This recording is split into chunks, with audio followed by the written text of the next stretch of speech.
Assalamualaikum warahmatullahi wabarakatuh.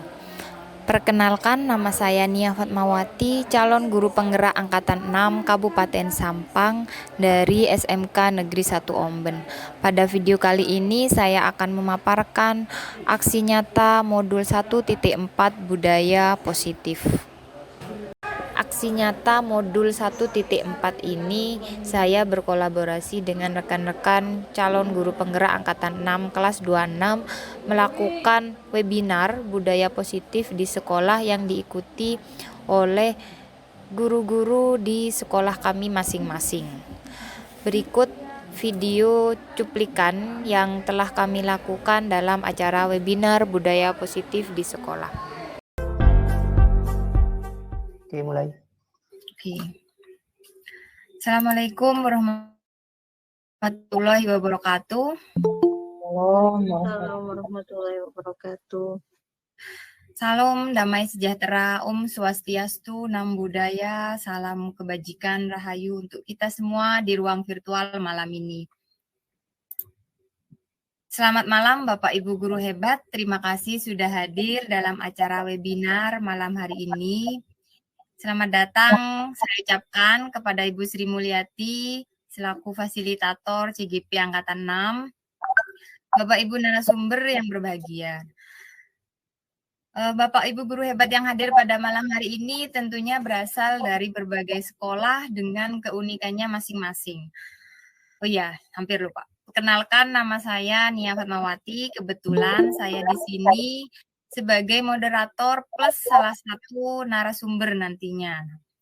Untuk tema webinar kita malam hari ini tentang budaya positif di sekolah, di mana nanti kita akan mendapatkan 5 materi submateri. Ada disiplin positif yang akan dibawakan oleh Bapak Pramono Andri Suswanto, kemudian ada teori motivasi oleh Bapak Jumali, keyakinan kelas, kebutuhan dasar manusia, dan terakhir nanti restitusi. Namun sebelum ke materi nantinya akan ada pengantar dari Ibu Sri Mulyati selaku fasilitator dari calon guru penggerak Angkatan 6. Baiklah, sebelum memulai sesi materi webinar malam hari ini, kita berdoa dulu menurut agama masing-masing agar diberi kelancaran dalam sesi webinar kita malam hari ini. Berdoa menurut agama dan kepercayaan masing-masing, dimulai. Selesai. Nah, selamat malam Bapak Ibu guru hebat. Maaf tadi belum sempat disapa. Malam. Selamat datang, welcome. Di sini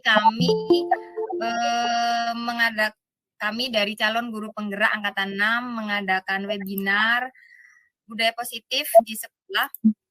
Sebelum webinar materi inti dimulai, kita akan mendapatkan pengantar dari Bunda tercinta Ibu Sri Mulyati selaku fasilitator calon guru penggerak Angkatan 6. Kepada Ibu Sri Mulyati, kami persilahkan. Oke, terima kasih Bu Nia Fatmawati yang sudah membuka ya kegiatan kita webinar sebagai diseminasi dari modul 1.4 budaya positif. Baik, Bapak-Bapak, Ibu-Ibu yang saya hormati, Assalamualaikum warahmatullahi wabarakatuh. Waalaikumsalam warahmatullahi wabarakatuh. Selamat malam, salam sehat dan sejahtera selalu untuk kita semua. Alhamdulillahirabbil alamin. Wassalatu wassalamu ala rasulihil. Apa itu keyakinan kelas? Nah, sebelum kita beranjak ke keyakinan kelas, ada beberapa pertanyaan yang mungkin sama-sama saya tanyakan juga ketika saya baru mengenal tentang keyakinan kelas. Mungkin Bapak dan Ibu sekalian, Bapak dan Ibu guru sering mengenal tentang peraturan kelas ya Bapak Ibu. Peraturan kelas, saya juga dulu sebelum mengikuti pendidikan guru penggerak, mengenalnya itu peraturan kelas. Keyakinan kelas ini adalah konsep baru yang baru saya dengar dan baru pelajari. Mengapa kok tidak peraturan saja? Mengapa harus keyakinan kelas? Nah, ternyata setelah saya pelajari di materi pendidikan guru penggerak ini, untuk mendukung motivasi intrinsik, intrinsik itu berarti adalah motivasi yang berasal dari dalam diri kita sendiri, kembali ke nilai atau keyakinan itu lebih menggerakkan seseorang dibandingkan mengikuti serangkaian peraturan.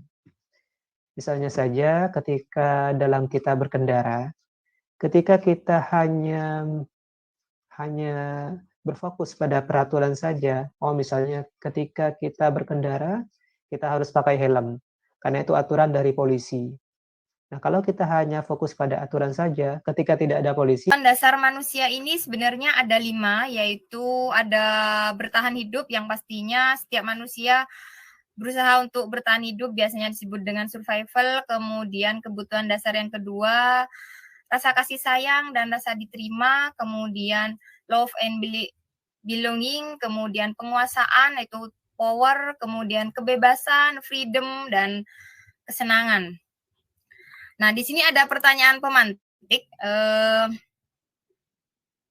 Ada kasus sederhana sebenarnya. Jadi di sini ada seorang guru yang tentunya Bapak Ibu guru di sini pasti mempunyai kasus-kasus sendiri yang unik-unik pastinya dan beragam di sekolah masing-masing. Contoh seorang guru yang bernama Ibu Santi, beliau adalah wali kelas di sebuah sekolah SD swasta, SD Pelita Hati. Kebetulan beliau di sini mempunyai murid yang bernama Doni. Doni ini sering membuat ulah.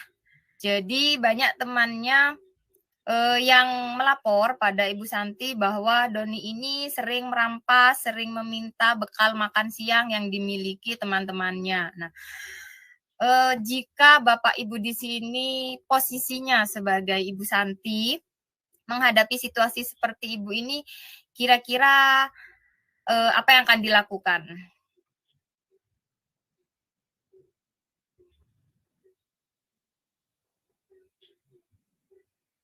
Tentunya banyak solusi yang pastinya Bapak Ibu pikirkan kira-kira seperti apa yang akan dilakukan pada Doni. Tapi sebelum ke sana kita harus tahu apa yang menjadi Doni atau murid kita melakukan hal-hal yang melanggar peraturan atau melanggar keyakinan disiplin positifnya. Nah, yang pertama sesuai dengan kebutuhan dasar manusia yang pertama yaitu kebutuhan bertahan hidup atau biasa disebut survival. Kebutuhan ini bersifat fisiologis, jadi kebutuhan bertahan hidup ini seperti kebutuhan akan kesehatan, akan makan, akan rumah, akan tempat tinggal, seperti itu. Jadi dalam kasus Doni tadi, tentunya kita sebagai seorang guru pastinya harus menanyakan lebih dulu ya Bapak Ibu ya, pada murid kita mengapa Doni melakukan hal seperti itu, merampas makanan teman-temannya.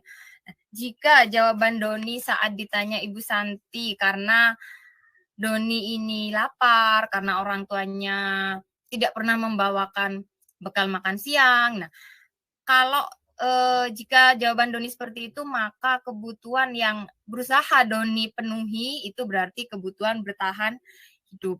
Kemudian kebutuhan yang kedua, kebutuhan akan kasih sayang dan rasa diterima atau love and belonging.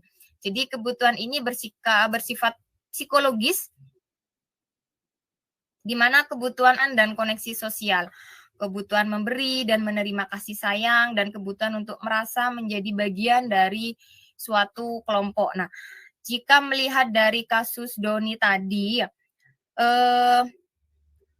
saat ditanya Ibu Santi, role di sini kita sebagai guru, sebagai pendidik, itu ada 5 posisi kontrol sebenarnya. Nah, tanpa kita sadari, saya sendiri sebenarnya ya, sebelum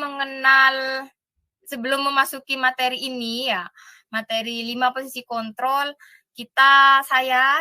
khususnya saya sendiri ya, lebih ke murid saya itu karena murid saya ini tingkat SMK dan kebanyakan siswanya di sini siswa cowok karena kebanyakan anak mesin ya. Jadi lebih cenderung ke penghukum dan pembuat merasa bersalah. Jadi lebih cenderung ke penghukum. Jadi setelah menstabilkan identitas, kemudian memvalidasi kebutuhan, kemudian menanyakan keyakinan. Jadi kita kupas satu persatu untuk menstabilkan identitas. Nah, ini fungsinya untuk membuat anak yang merasa gagal karena berbuat salah menjadi positif terhadap dirinya. Jadi tidak minder kalau dia salah.